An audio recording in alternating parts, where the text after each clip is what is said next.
بھائیوں، شب قدر کے حوالے سے قرآن حکیم کی آیات اور 10 صحیح الاسناد احادیث انشاءاللہ تعالی. میرے بھائیوں، قرآن حکیم میں کم از کم 3 مقامات پر اس رات کا ذکر موجود ہے جس رات کے اندر اللہ تعالیٰ نے قرآن پاک کو نازل فرمایا. وہی رات جو ہے وہ شب قدر بھی ہے، قدر والی رات، لیلۃ القدر. وہی برات، چھٹکارے والی رات ہے. قدر تقدیر کے معنوں میں بھی لے سکتے ہیں، فیصلے کی رات. اور وہی رات لیلہ مبارکہ بھی ہے. اس حوالے سے یہ 3 آیات 3 مقامات سے سن لیجئے، اس کے بعد انشاءاللہ 10 صحیح الاسناد احادیث. پہلا ریفرنس سورہ الدخان، سورت نمبر 44، جس کی نسبت سے یہ مسئلہ نمبر 44 ہے. یہ میں نے اس وقت اسی کی نسبت سے رکھا تھا، شب برات والا. آیت نمبر 1 سے 6 تک. اعوذ باللہ من الشیطان الرجیم، بسم اللہ الرحمن الرحیم.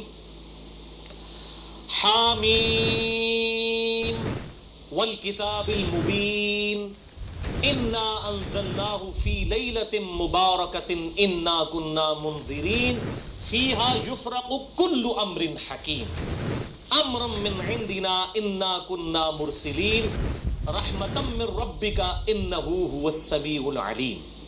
حامیم حروف مقطعات ہے. اس روشن کتاب کی قسم، لوح محفوظ بھی ہو سکتی ہے، قرآن حکیم بھی. بے شک ہم نے اس قرآن کو ایک مبارک رات میں نازل کیا اور ہم ہی ڈر سنانے والے ہیں آخرت کا اس کتاب کے ذریعے. اس رات میں بانٹ دیا جاتا ہے ہر اہم کام. وہ جو کہتے ہیں جی وہ شب برات میں، وہ شب قدر کے بارے میں تمام کام ہماری طرف سے ہوتے ہیں اور ہم ہی فرشتوں کو بھیجنے والے ہوتے ہیں، یعنی اس میں فرشتے بھی نازل ہوتے ہیں. رحمت ہے تمہارے رب کی طرف سے، بے شک وہ سننے والا اور علم والا ہے. اچھا، اب ظلم یہ کیا گیا، انہوں نے کہا یہ جو ہے وہ شب برات کے بارے میں آیات ہے. اندازہ کریں، اب وہ شب برات کے بارے میں، تو قرآن تو شب برات میں نازل نہیں ہوا. انہوں نے کہا نہیں جی قرآن 2 بار نازل ہوا ہے. ایلو سامو، یعنی ایک جھوٹ کو چھپانے کے لیے دوسرا جھوٹ. کہتے ہیں جی ایک دفعہ قرآن جو ہے وہ لوح محفوظ سے پہلے آسمان میں نازل ہوا ہے، تو وہ جو نازل ہوا تھا نا وہ ہوا تھا شب برات میں، اور جو پہلے آسمان سے دنیا میں نازل ہوا ہے وہ شب قدر میں ہوا ہے. اب یہ کہاں لکھا ہوا ہے، کس جگہ پہ لکھا ہوا ہے؟ ایون جو آپ روایتیں بھی ضعیف پیش کرتے ہیں شب برات کے حوالے سے، ان میں بھی یہ موجود نہیں ہے کہ اس کے اندر قرآن نازل ہوا ہے. لیکن ایک جنہوں کہتے ہیں چھڑ دیتی ہے سنبھالو، تو یہ بات مشہور کر دیتے ہیں، حالانکہ اس کی کوئی اصل نہیں ہوتی ہے. قرآن خود اس کی حفاظت کر رہا ہے. قرآن کہہ رہا ہے کہ ہم نے اس قرآن کو ایک بابرکت رات میں نازل کیا. اب قرآن سے پوچھیں کہ وہ رات کہاں ہے، وہ ہے اگلا ریفرنس سورۃ البقرہ آیت نمبر 185. شہر رمضان الذی انزل فیہ القرآن ھدی للناس وبینات من الھدی والفرقان. رمضان کا مہینہ وہ ہے جس میں ہم نے القرآن نازل کیا، جس میں ہدایت ہے اور اس میں ہدایت کے روشن دلائل ہیں اور یہ الفرقان، حق اور باطل میں تمیز کرنے والی کتاب ہے.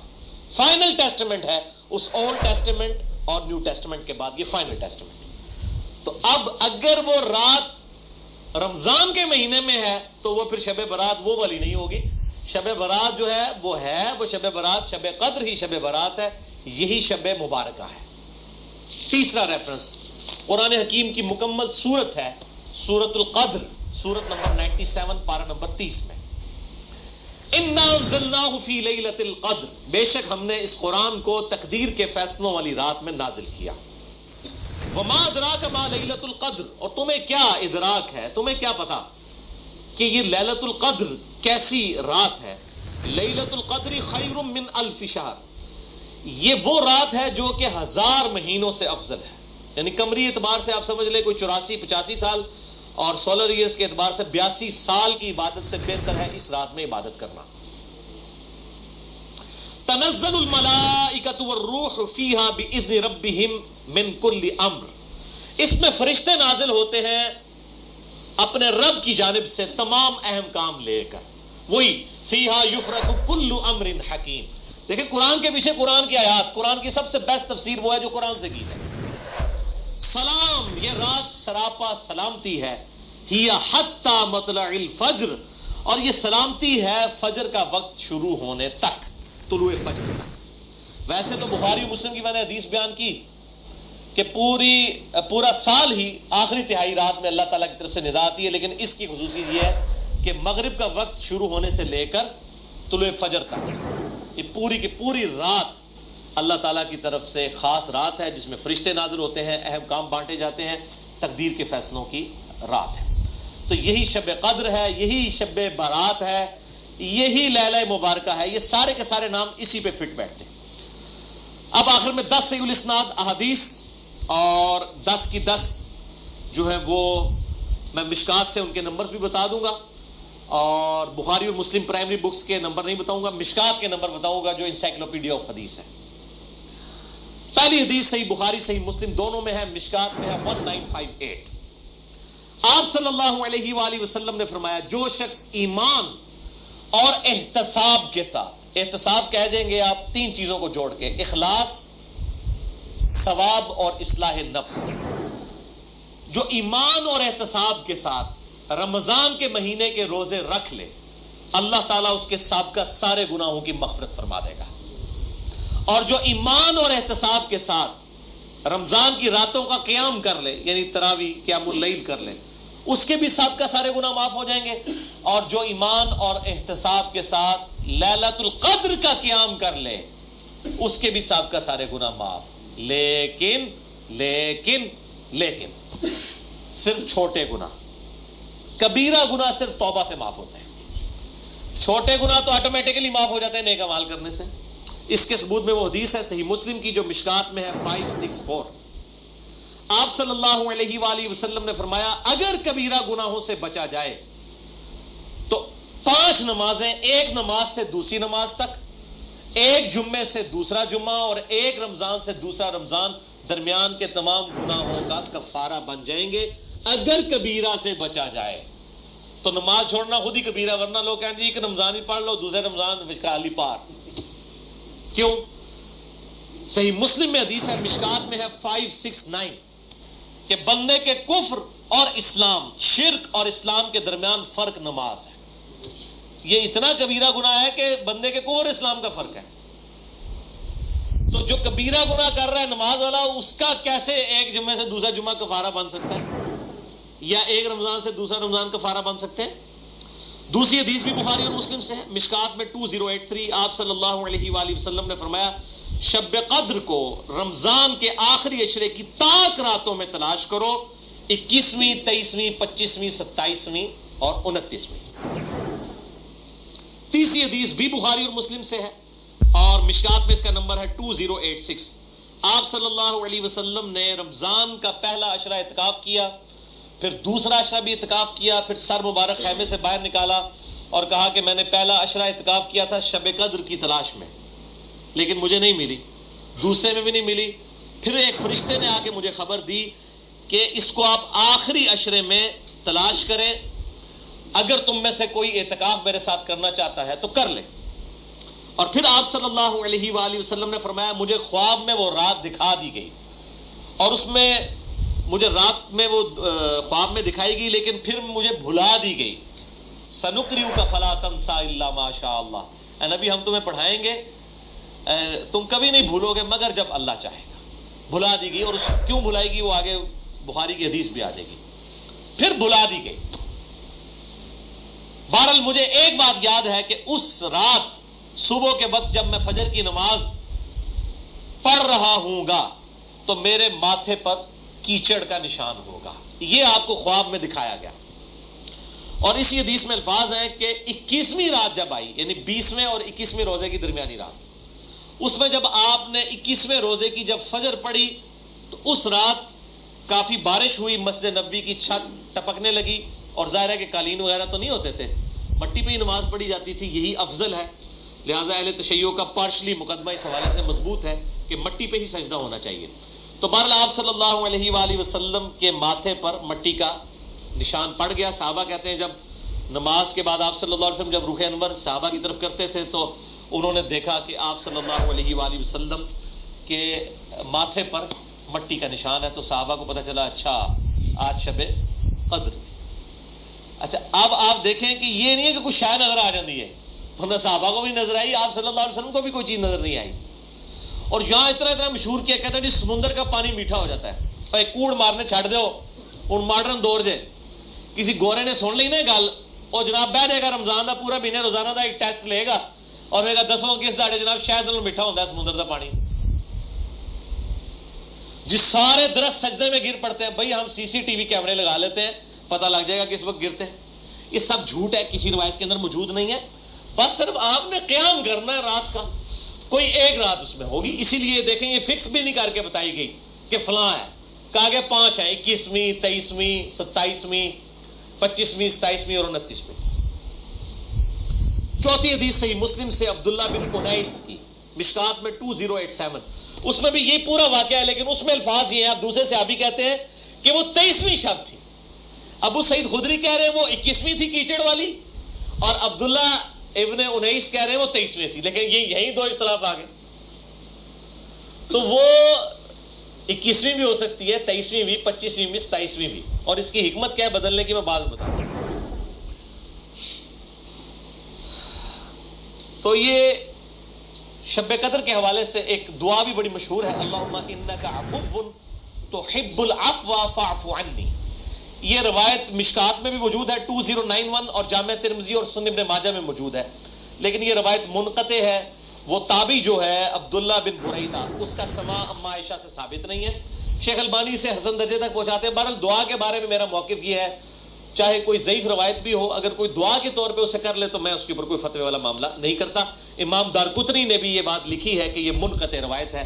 اللہم انک عفو تحب العفو فاعف عنی. 5ویں حدیث صحیح مسلم سے ہے، مشکات میں ہے 2088. سیدنا ابی ابن کعب کو کسی نے بتایا کہ عبداللہ ابن مسعود کہتے ہیں رضی اللہ تعالیٰ عنہ کہ جو شخص روزانہ آخری پہر جاگے گا تہجد کے وقت تو وہ شب قدر پا لے گا. اب یہ دیکھیں کہ روزانہ جو جاگے گا ظاہر وہ پا ہی لے گا. عبداللہ ابن مسعود کی جب یہ بات پہنچی ابی ابن کعب تک تو انہوں نے کہا اللہ تعالیٰ ہمارے بھائی پہ جو ہے وہ رحم فرمائے. انہوں نے شاید یہ بات اس لیے کہی کہ لوگ صرف اکتفا ہی نہ کر لیں رمضان کے قیام پہ ہی، اس لیے انہوں نے یہ بات کی ہوگی، ورنہ ہمارے بھائی عبداللہ ابن مسعود کو یہ بات خوب پتہ ہے کہ شب قدر جو ہے یہ رمضان کے آخری عشرے میں آتی ہے. اور پھر انہوں نے کہا کہ میں اللہ کی قسم اٹھاتا ہوں کہ شب قدر جو ہے وہ 27ویں رات ہے. اور تابعی کہتے ہیں کہ انشاءاللہ کے بغیر قسم کھائی، کیونکہ اگر آپ انشاءاللہ کے ساتھ قسم کھائے نا تو وہ قسم ڈاؤٹ فل ہوتی ہے کہ اگر اللہ نے چاہا تو. انشاءاللہ کے بغیر قسم کھائی جاتی ہے تو کنفرم ہوتا ہے کہ وہ بات ڈیفینیٹ کر رہا ہے، کرنے والا واقعی قسم کھا رہا ہے. تو پھر پوچھا گیا آپ کو کیسے پتا ہے کہ 27ویں ہے؟ انہوں نے کہا اس لیے کہ آپ صلی اللہ علیہ وآلہ وسلم نے ہمیں نشانی بتائی ہے کہ اس رات جب سورج صبح کے وقت طلوع ہوتا ہے تو بغیر شعاؤں کے ہوتا ہے، یعنی بالکل ٹکیاں نکلتی ہے. اور ویسے تو عموماً ویسے بھی ٹکیاں نکلتی ہے لیکن وہ شاید زیادہ دیر تک کے لیے ٹکیاں رہتی ہے. اب حالانکہ باقی روایتوں کے اندر 21ویں 23ویں بھی آیا اور یہ قسم اٹھا کے 27ویں، تو اس سے مراد پھر تطبیق یہ ہوگی کہ جو انہوں نے پائی ہے وہ اس سال 27ویں کو آئی ہوگی، ورنہ تو یہ بدلتی رہتی ہے. 6ٹھی حدیث صحیح بخاری سے مشکات میں 2095 کہ آپ صلی اللہ علیہ وآلہ وسلم شب قدر کا دن بتانے کے لیے کہ آپ کون سی رات کو یہ آئے گی بات تشریف لائے تو 2 مسلمان آپس میں جھگڑ رہے تھے. یہ جھگڑنے کی نحوست دیکھیں. آپ صلی اللہ علیہ وسلم بھول گئے اور آپ نے فرمایا کہ مجھے اللہ نے بتائی تھی وہ رات لیکن پھر مجھے بھلا دی گئی، سنقرئک فلا تنسى الا ما شاء اللہ. اور پھر آپ نے فرمایا کہ اس وجہ سے بھلائی گئی کہ یہ 2 مسلمان آپس میں جھگڑ رہے تھے. اور پھر کہا ہو سکتا ہے کہ اللہ کی اسی میں بہتری ہو، یہ بھی ساتھ کہہ دیا، ورنہ انہوں 2 مسلمانوں نے لوگ قیامت تک کوستے رہتے. بھائی اللہ نے بتانا ہوتا تو بعد میں بتا سکتے، اللہ کے لیے تو کوئی مسئلہ نہیں تھا، اسی میں بہتری ہو، اور یہ واقعی بہتری ہے. اور پھر فرمایا اب تم اسے 21ویں 23ویں اور 25ویں میں تلاش کرو. اب یہاں 27ویں 29ویں کا ذکر کوئی نہیں ہے، وہ الگ سے حدیث میں. تو حکمت یہ ہے بیسیکلی اس کو ڈیفرنٹ کرنے میں تاکہ لوگ یہ پورا عشرہ جو ہے وہ اہتمام کرے. دوسرا لوگ کہتے ہیں جی جس رات میں قرآن نازل ہوا تھا وہ ہوگی تو کوئی ایک ہی رات نا، یا 21ویں ہوگی. یہ تو نہیں ہے کہ 14 اگست اس دفعہ جو ہے 14 اگست کو آئے تو اگلی دفعہ 14 اگست جو ہے وہ 21 اگست کو آ جائے. اس طرح تو نہیں ہوگا. 14 اگست تو 14 اگست کو ہی آئے گا. تو یہ کیا وجہ ہے کہ قرآن جس رات میں نازل ہونا شروع ہوا وہ تو یا 21ویں تھی یا 23ویں تھی یا 25ویں یا 27ویں یا 29ویں, تو اگلے سال بھی وہی ہونی چاہیے. تو یہ دنیاوی اعتبار سے تو یہ بات بالکل ٹھیک ہے. لیکن جب اللہ تعالیٰ نے اس کی سیلیبریشن اس طرح کر دی ہے کہ اس سال میں اس کی سیلیبریشن کروں گا 21ویں کو, اگلے سال 23ویں کو, اس سے اگلے سال 27ویں کو, اس سے اگلے سال پھر شاید 21ویں کو ہو جائے, پھر کبھی 29ویں کو, تاکہ یہ روٹیٹ کرتی رہے, مسلمانوں کا شوق برقرار رہے. اس میں نظر کچھ نہیں آنا ہوتا, بس قیام کرنا ہوتا ہے. اللہ تعالیٰ 82 سال کی عبادت کا ثواب لکھ دے گا. اور اس کا آسان طریقہ میں آپ کو اینڈ پہ 2 حدیثیں بتا دوں گا سست الوجود لوگوں کے لیے انشاءاللہ میرے جیسے. 7ویں حدیث بھی بخاری اور مسلم دونوں میں ہے, مشکات میں 2090.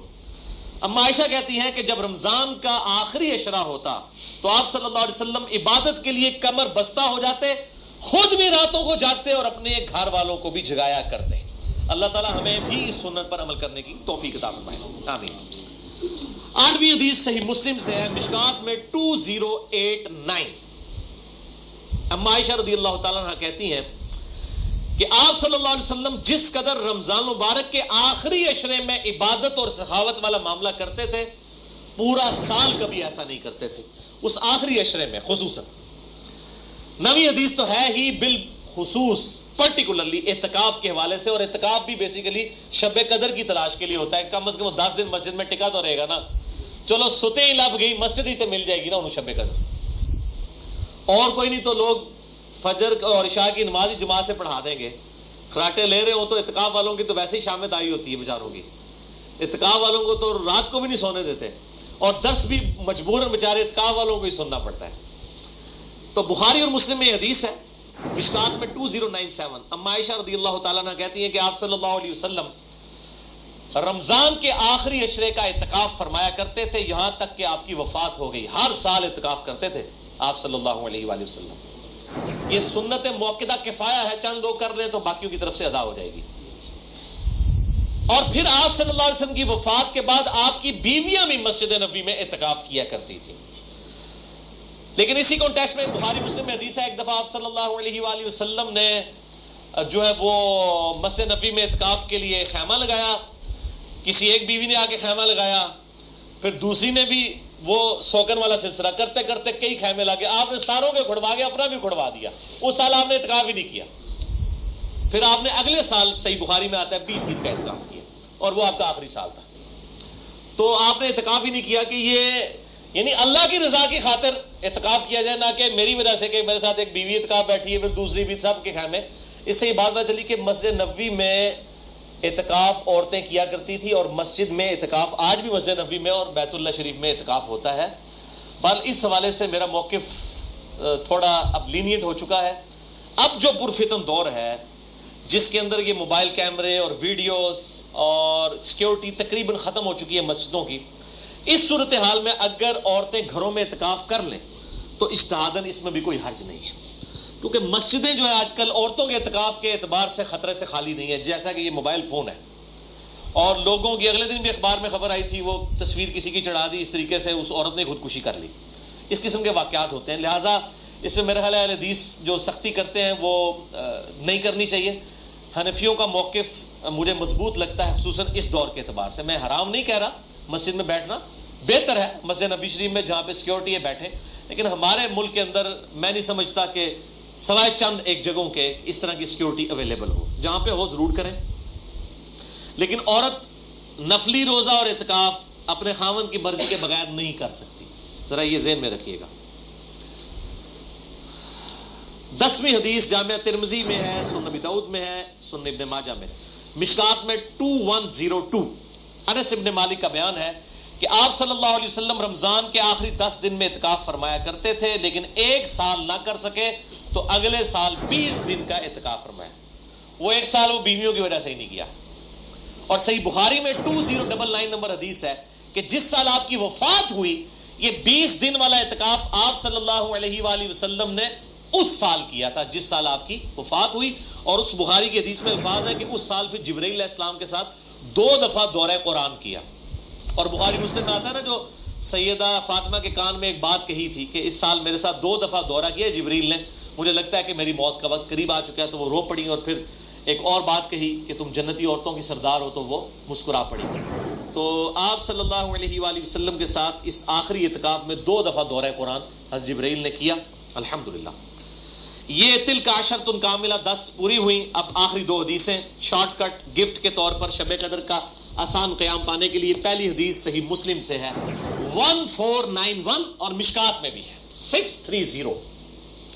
سیدنا عثمان ابن عفان رضی اللہ تعالیٰ عنہ علیہ السلام کہتے ہیں کہ نبی صلی اللہ علیہ وآلہ وسلم نے فرمایا, جس شخص نے عشاء کی نماز جماعت سے پڑھ لی گویا اس نے آدھی رات کا قیام کیا, اور پھر جس نے فجر کی نماز بھی جماعت سے پڑھ لی گویا اس نے پوری رات کا قیام کیا. اللہ اکبر کبیرہ والحمدللہ کثیرہ وسبحان اللہ بکرۃ واصیلہ. اور یار آیتیں کر سکتے ہیں نا کہ رمضان کے آخری عشرے میں پورے عشرہ کر لو تو جفت آگدہ بھی رولا بن جاتا ہے ایسے چاندی وجہ نہ. پورا رمضان ہی اہتمام کریں, پورا سال ہی اہتمام کریں, فجر اور عشاء جماعت کے ساتھ, اور کوئی رکعت فوت نہ ہو. اگر ایک رکعت بھی فوت ہوگی تو وہ پاکستانی انڈیا بنگلہ دیش والی جماعت ہے. اللہ کے حضور وہ جماعت نہیں لکھی جاتی. جماعت اسی صورت میں ہے کہ آپ کی 4 کی 4 رکعتیں امام کے ساتھ ہو, سلام امام کے ساتھ آپ پھیریں گے. تو یعنی امام کے رکوع میں جانے سے پہلے آپ قیام کی حالت میں اس کے ساتھ مل جائیں سورہ فاتحہ پڑھ کے, تو آپ کو وہ 4 رکعتیں ملیں گی, اور فجر کی 2 رکعتیں اس صورت میں. تو عشاء کی نماز آدھا قیام اور فجر کی بھی, اور رمضان میں تو ویسے ہی اٹھنا ہوتا ہے, بڑا آسان ہے الحمدللہ. دوسری حدیث جامعہ ترمذی میں ہے 806, سنن ابن ماجہ میں 1327, ترمذی میں 806. یہ واحد حدیث ہے آج کے پورے لیکچر میں جو مشکات میں موجود نہیں ہے. میں نے ترمذی اور ابن ماجہ کا نمبر بتا دیا. ابو ذر غفاری رضی اللہ تعالیٰ عنہ کہتے ہیں کہ نبی صلی اللہ علیہ وسلم نے فرمایا, جو شخص امام کے ساتھ قیام اللیل کر لے رمضان میں یہاں تک کہ امام سلام پھیر کر فارغ ہو جائے, یعنی تراویح پڑھانے کے بعد, تو اسے پوری رات کے قیام کا ثواب ملے گا. اگر کوئی اکیلا تراویح پڑھتا ہے اس کے لیے فضیلت نہیں ہے یہ. جو امام کے ساتھ تراویح پڑھ لینا عشاء کے ساتھ ہی, اس کو پوری رات کے قیام کا ثواب ملے گا. اچھا, یہ جماعت کی جہاں پہ باتیں ہو رہی ہیں یہاں پہ عورتوں کو استثناء حاصل ہے. عورتوں کے لیے واجب نہیں ہے کہ مسجد میں جائیں, چلی جائیں, اگر کر سکتی ہیں تمام ضرور کریں. ان کو گھر میں بھی اللہ تعالیٰ انشاءاللہ تعالیٰ اس حوالے سے ثواب عطا فرما دے گا. حضور عورتیں پوچھ رہتی ہیں جی ہم کہاں سے یہ جماعت, ہم یہ آسان طریقہ, تو عورتوں کے لیے پھر اس حوالے سے آسانی ہوگی انشاءاللہ تعالیٰ. تو قیام اللیل اور تراویح کے حوالے سے مسئلہ نمبر میرا 20 ہے, وطر کے حوالے سے مسئلہ نمبر 130 ہے, اور آج انشاءاللہ یہ نیو 44 شب قدر شب برات کے حوالے سے ریکارڈڈ ہو گیا اللہ کے فضل سے. رمضان کا آلریڈی 53 ہے, لیکن میں انشاءاللہ اگلے 2 ہفتوں میں اسے 2 نشستوں میں ریوائز کر کے ریکارڈ کروا رہا ہوں انشاءاللہ ڈیٹیل کے ساتھ, 53A اور 53B مسئلہ کے عنوان سے انشاءاللہ تعالی. اور ان طاق راتوں میں صلاۃ التسبیح کا بھی اہتمام کریں. ڈیٹیل کے لیے مسئلہ نمبر ہے 91 میرا صلاۃ التسبیح کے اوپر, اب وہ آپ ضرور دیکھیں کیونکہ صلاۃ التسبیح بہت بڑی عبادت ہے. تو قیام کرنا ہی ہے. اعتکاف والے لوگ ویسے ہی گپے مارتے رہیں اور جناب وہ فیس بک پہ بیٹھے رہیں, اس سے بہتر ہے کہ کم از کم ہر طاق رات میں صلاۃ التسبیح کا اہتمام کریں. جماعت کے ساتھ نہیں, انڈیویجول لیول کے اوپر. نفلی نماز جو ہے وہ جماعت کے ساتھ, اگر بغیر دعوت کے کبھی کبھار ہو جائے وہ الگ بات ہے, وہ ثابت ہے, بخاری مسلم سے ثابت ہے. لیکن یہ جس طریقے سے اشتہار بازی کی ہوتی ہے کہ فلاں مسجد میں صلاۃ التسبیح کی جماعت اتنے بجے ادا کی جائے گی, یہ چیز ٹھیک نہیں ہے. اگر بغیر اعلانیہ ہو, اعتکاف والے بیٹھے ہیں, اچانک ایک بندہ آگے ہوتا ہے, پیچھے لوگ نیت کر لیتے ہیں, اس کا جواز بخاری مسلم سے موجود ہے. میں نے اس کے اوپر جو ہے وہ اپنی جو کوسچن آنسر سیشن تھے مسئلہ نمبر 110 ABCDEFGH, اس کے اندر میں نے یہ بیان بھی کیا ہے الحمدللہ. اللہ تعالیٰ سے دعا ہے جو حق بات میں نے کہی اللہ تعالیٰ ہمارے دلوں میں راسخ فرمائے. اگر جذبات میں میرے منہ سے کوئی غلط بات نکل گئی تو اللہ تعالیٰ ہمارے دلوں سے معاف کر دے. ہمیں کتاب و سنت کی تعلیمات پر عمل کر کے دوسرے بھائیوں تک پہنچانے کی توفیق عطا فرمائے. سبحانک اللہم و بحمدک اشہد ان لا الہ الا انت استغفرک و اتوب الیک وما علینا الا البلاغ المبین. جزاکم اللہ خیرا.